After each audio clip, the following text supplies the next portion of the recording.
Many thanks for joining us in the newsroom. I am Mary Kanu. President Muhammadu Buhari has condemned the recent killings and attacks on villages by gunmen in Kaduna State. According to a statement signed by the Senior Special Assistant to the President on Media and Publicity, Garba Shehu, President Buhari particularly condemned the gruesome incidents in Karamfawa, Marke and Ruhia of Idasu ward of Giwa local government area, saying he was really saddened by the killings.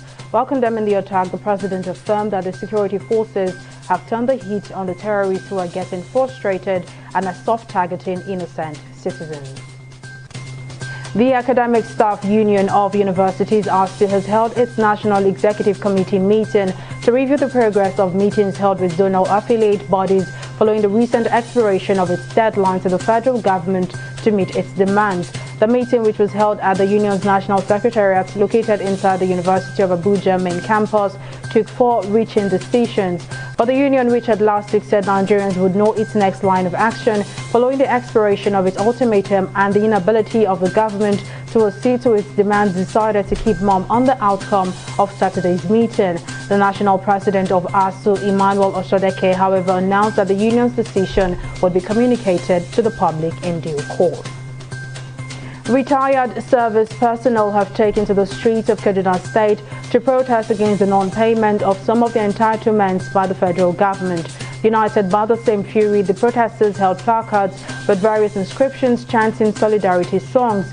Part of the demands of the demonstrators include an immediate payment of 24 months minimum wage increment, security debarment allowance, a refund of deductions from medically discharged retired servicemen, among others. The protesters promised to storm the Kaduna State Government House to register their displeasure and submit their demands to the governor, and also promised to continue protesting until their demands are met.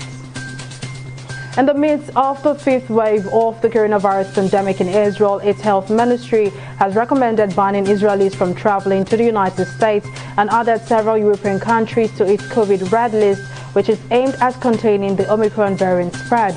According to Prime Minister Naftali Bennett, barring U.S. travel for Israeli citizens and residents would mark a significant step, given the hundreds of thousands of dual nationals and close ties between the countries. Bennett further explained that Israel would continue to restrict travel in order to avoid further lockdowns. And in business, the federal government has revealed it generates at least 300 million naira from the Abuja-Kaduna train service every month.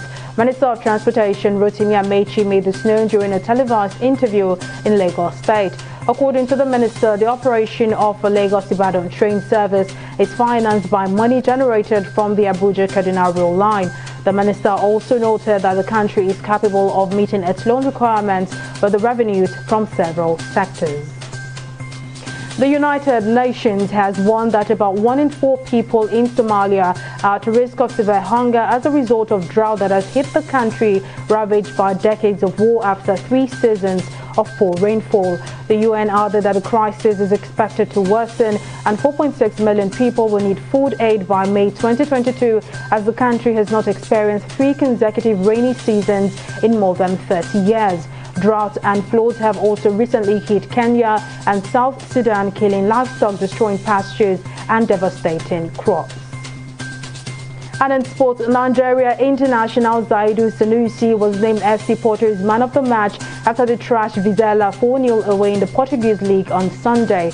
Porto announced Sanusi as the best player of the match by publishing a picture of the Nigerian with his award on their Twitter handle. Sanusi marked his impressive performance by scoring his first goal of the season in Sunday's game, making it Porto's 3rd consecutive win in all competitions, and they currently top the league, standing on 41 points ahead of 2nd place Sporting Lisbon on goals difference. Well, that's all on the newsroom. Thank you for watching. I am Mary Kanu. Bye for now.